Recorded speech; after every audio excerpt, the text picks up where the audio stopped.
राजा बलि ने कही, ओहो, आप इसलिए नहीं ले रहे हो क्योंकि आप अकेले हो। वामन भगवान आपका हो तो आपका विवाह करवा दें। हाँ, वामन भगवान बोले, राजा बलि विवाह करके तो भैया रोना ही पड़े। राजा बलि ने कही, आप ये कैसी बात कर रहे हो कि विवाह करके रोना पड़ता है? बोले हाँ, लेकिन लोग कहते हैं कि गृहस्थी आश्रम सबसे बड़ा आश्रम है। वामन भगवान ने कहा, राजा बलि अभी आप समझोगे नहीं, रुको मैं बताता हूं। बोले बताओ।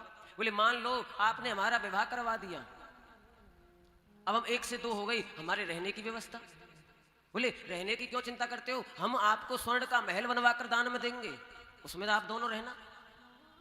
वामन भगवान बोले, राजा बलि आप तो बहुत अच्छे राजा हो, अच्छा हमारे खाने की व्यवस्था? बोले आप खाने की चिंता क्यों करते हो, हमारा हिरण्य कश्यप अन्न क्षेत्र चलता है, उसमें आप खूब भोजन करना। वामन भगवान ने कहा, अच्छा राजा बलि एक बात बताओ कि हमारे बच्चे भी होंगे? बोले हाँ। बोले उन बच्चों को, मान लो हमारे 4 बच्चे हो गए, अब उनको पढ़ाने की व्यवस्था? बोले हमारा हिरण्यकश्यप विद्यालय चलता तो है, वहां आपके बच्चे पढ़ेंगे।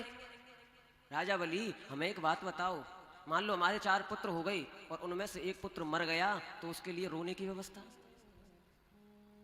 राजा बलि ने कही, अरे वाह, पुत्र मरेगा आपका और रोएगा कोई और क्यों, रोना तो आपको ही पड़ेगा वामन भगवान, रोना तो आपको ही पड़ेगा। वामन भगवान ने कहा कि राजा बलि इसीलिए तो हम कहते हैं कि विवाह करके तो भैया रोना पड़ेगा, ना विवाह किया होता ना पुत्र होता, ना पुत्र मरता, ना रोना पड़ता।